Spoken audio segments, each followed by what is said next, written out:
Second Art and Climate Solutions workshop.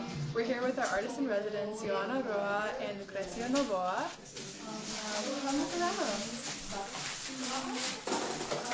So,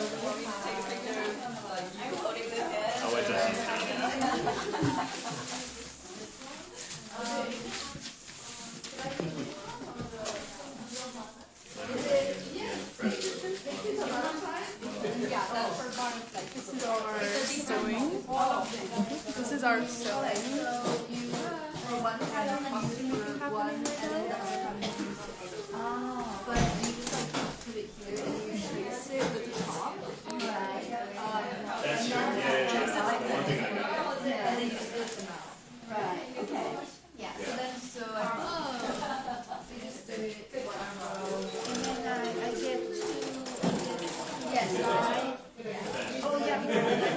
Hi, Johanna. Hello. We are actually on the live stream right now. Oh, good. I'm doing butterflies. I love to do it because they did the hard job that, was to cut the patterns. So I'm just doing some things. Thank you for sharing. They are still working on the butterflies and flowers there Okay. for the garden. Let's go take a look at that.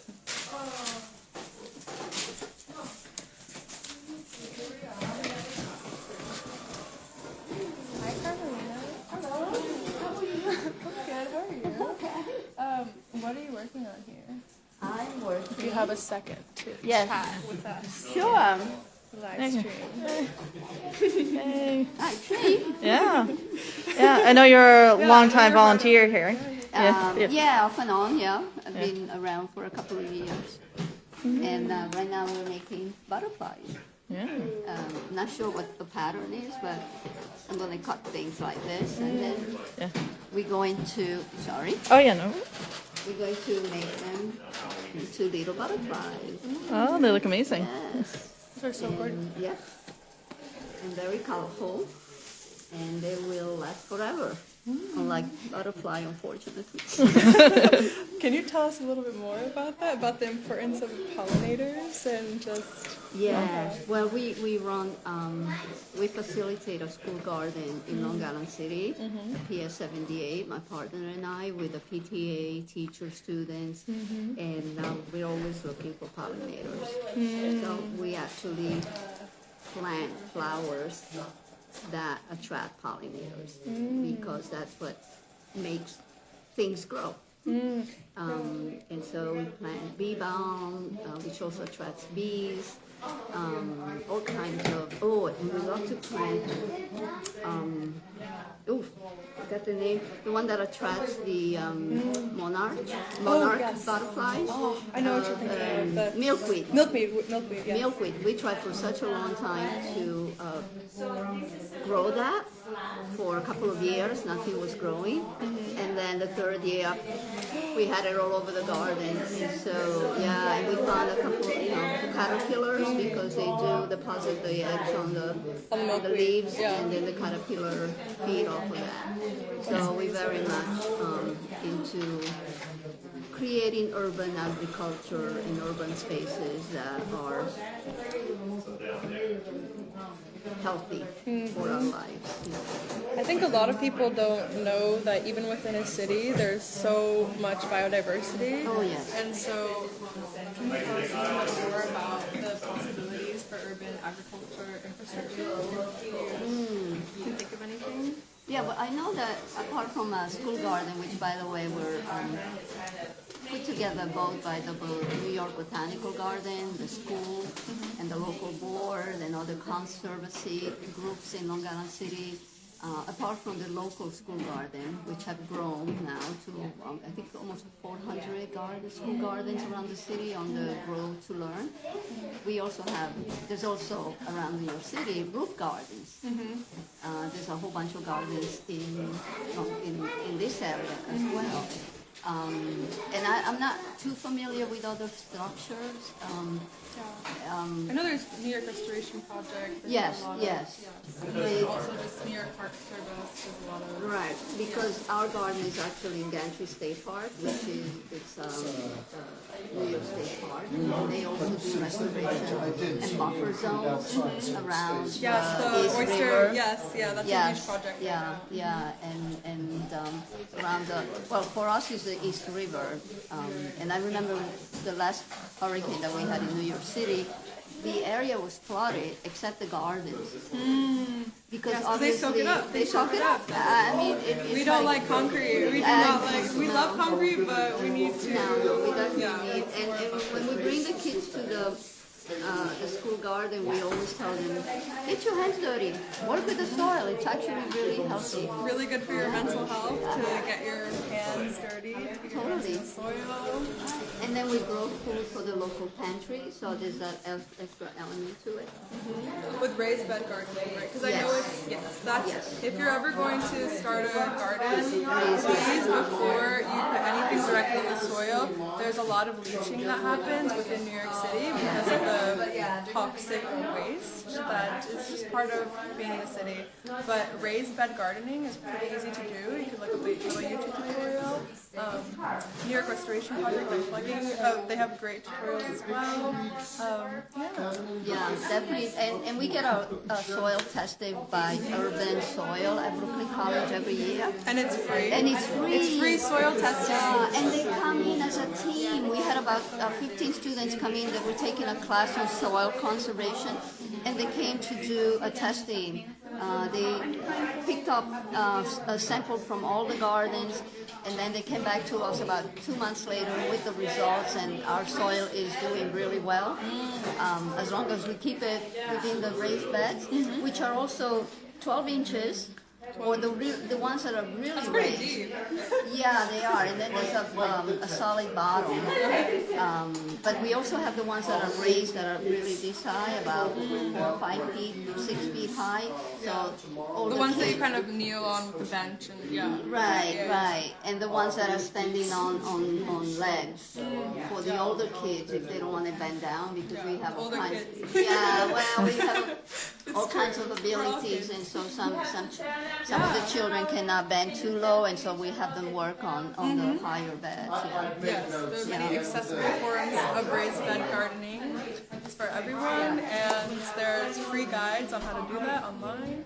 Thank you so much for your time. Thank We're you. definitely going to talk to you next week as well. Oh, okay. Thank you. Thank you. Thank you. Okay, let's move around. Maybe Johanna's a little bit. Johanna, do you where I asked you a few questions about the designs that you have this year? And I know we talked last time. Yeah, let's go over it. Okay.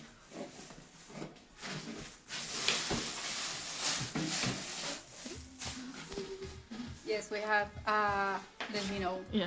Okay, we have 2 designs for this year. Definitely, this is a garden that we are really needing in the world. We need to create better space for bugs, butterflies, bees, flowers, and because that's better for us. We, as a human beings, we are needing that. Then, actually, the dress is a garden. And the second design is a wetlands design. As you see, we have all these waves that are, coming in through the wetlands to create a beautiful space, a life space. Then the people who wear this, we will have something with a lot of movement, something vibrant. What more I can tell you? We're creating different sizes. This is not only for thin people. We have different sizes with the garment. That's important for us because we are completely different. Here we have, the pattern that we are working on, some butterflies, some flowers too at the same time. We have found some material and your name? Cameron, Cameron, everyone, our lovely intern. She's doing a great job. She found out the way, to cut those, I don't know, recycled materials to put it in the center of the flowers and the butterflies, and they're cutting the patterns. It's a lot of work to have, a beautiful garment, plenty of details. She's doing that, she's flipping the pattern to create these, and we have different models. And at the same time, the idea is to have garments, something more vibrant. For the reason we are working with different colors, and because these are remnants of fabrics at the same time. Right. That needs to be coherent. Yeah, no, wonderful. Yeah. Thank you, Johanna. Cameron, can we actually chat with you a little bit about what got you interested in this project and kind of your relationship with environmental justice and just whatever you want to chat about? Yeah, so I'm a student at NYU and I'm studying environmental studies, and I found Earth Celebration and decided to come intern, or got the opportunity to come intern through a school thing that I discovered them. Yeah. Club fair kind of situation. Okay, like job handshake or fair, something? Okay, handshake. okay. Oh yeah, exactly. And yeah, I talked to Felicia, and she was very great. I became very invested in the local community, the solutions that they're trying to promote for climate change in the community. And I think this is a very cool way to engage the community in a fun way, a way that everyone can enjoy, but also a way that's effective and promoting the message. And exactly. Thank you so much for giving your time. Thank you. And we'll talk to you later. We'll talk to you next year. Yeah. Bye. Okay. And after you fill it up, the space, try to keep a I just wanted to chat with you all about what brought you out here today, and I know Rosa, you've been a long-time volunteer, so if you want to chat about your relationship to the project and kind of I know you've been at the procession before, so if you could kind of like give a little info about what that's like, that'd be amazing. A lot of questions. Take your time. Yeah. Take your time. We're gonna just check out this piece for now while you think So about we're working that. on this one is Urban Garden, and I think the other one, you see the pictures over here, right here. Oh, yeah. This one is the one we work in Urban Garden. The other one is Water River Climate. So eventually, hopefully, when we finish our piece, this is the face and this is the body that's going to be connected to our body and to our head. The body connected to our head.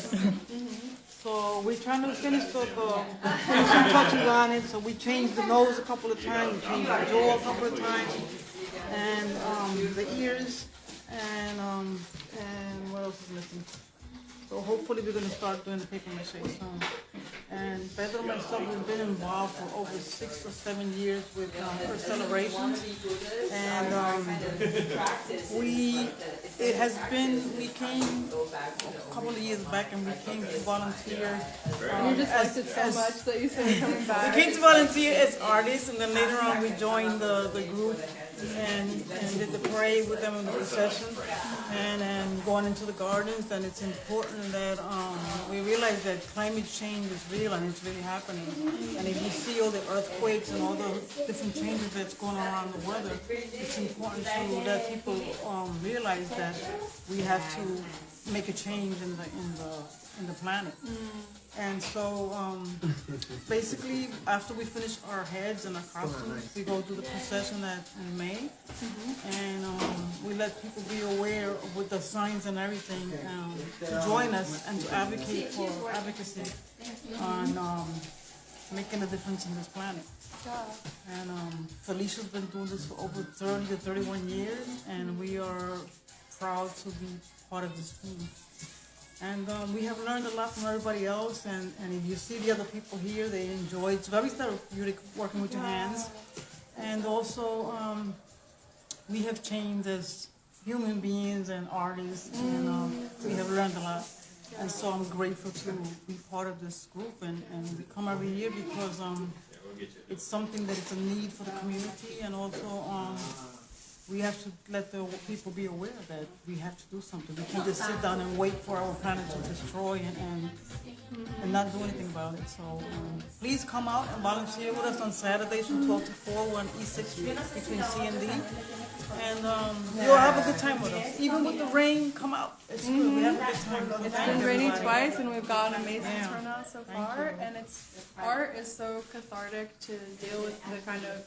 I think there's a lot of collective grief around climate, and also like collective joy that we need in order to get community involved in just being able to process the impacts of the systems that are not really supporting productive ecological justice movement.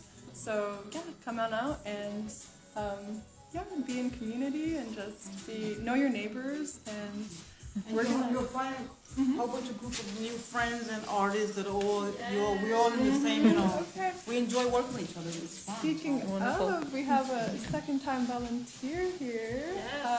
What brought you out? What attracted you to the organization? Tell us a little bit about yourself, if you'd like. Well, I stumbled in here by chance last year, and we were a little further along in the process doing paper mache out in the backyard, and it was a beautiful sunny day. And I just went to that one workshop, signed up for the email list, and we never stopped emailing you. yeah, and then I couldn't make it to the procession. But then this year I got the emails again. I was like, it's happening. So I came to the opening workshop of this year, and I'm here again. You go. It's so much fun, and whether you like getting your hands messy or doing really like fine, costuming or like sewing little flowers. There's so many different like options and ways you can help, and all of it is welcomed. And we have all different ages, Intergenerational community at its finest. Look at this. Ages out of where else? Where do you see this? Come on. Thank you so much for sharing. Yeah. Hello, hello.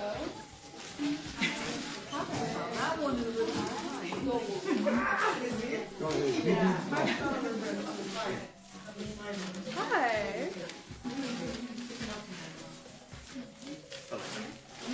Hi, Helena. Hey, what are you working on? Look at that.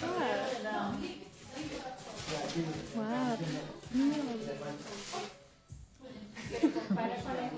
Thank you so much for helping out. She gave it a name too. Oh yeah, what's the name? What's No, the you name? didn't. Oh, Handy. Maybe it's her secret name. Yeah. It's a hand. Handy. I Handy. guess, Love yeah. that. Love that. Oh, okay. Maybe it's her secret name. Secret name, yeah. Yes, Sorry, we I respect. revealed it. That was the first. Sorry, Helena. I'm so sorry. Hi. Oh yeah, if you want to speak with Lucrecia, she's actually our artist in residence who's helping to coordinate. But yeah, she will let you know what.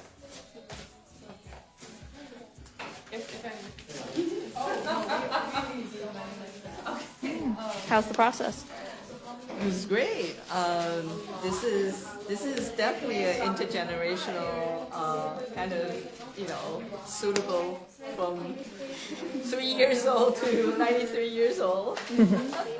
This is such a fun process and building community and kind of at the same time knowing that you contribute something like simple act towards a much bigger kind of movement. Yeah. So Thank you so much for coming out. Yeah. We also run a kind of youth environmental film project. So, part of me here is also kind of looking for ways to collaborate with all these environmental art organizations and see if we can really work together. We'll talk. Yeah. Come talk to me after. Okay. Yeah, thank you so much. Great. Yeah. Okay, let's take you over to our climate solutions banner. These are just some of the climate solutions that we're promoting.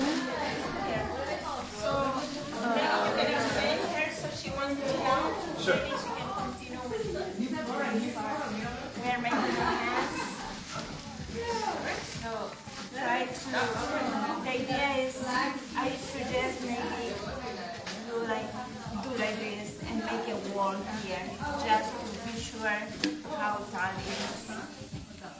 organized, and you have to fill it up here. Okay, so fill in the form. Okay. We gotta fill in this middle part.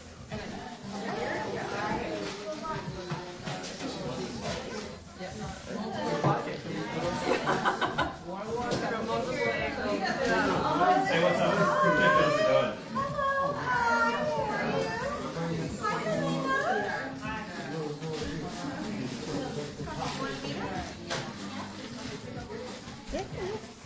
And so these are just some of the solutions that we're going to be promoting on our May 11th Ecological City Hall session.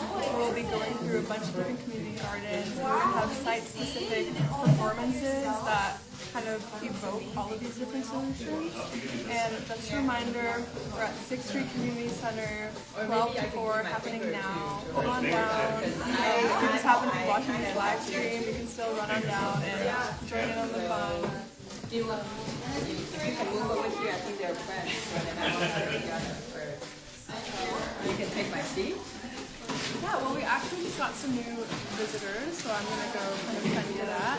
But thank you for tuning in, and remember, happening every Saturday until May 4th. Come on down. Thank you so much for tuning in, and bye-bye. See you next week.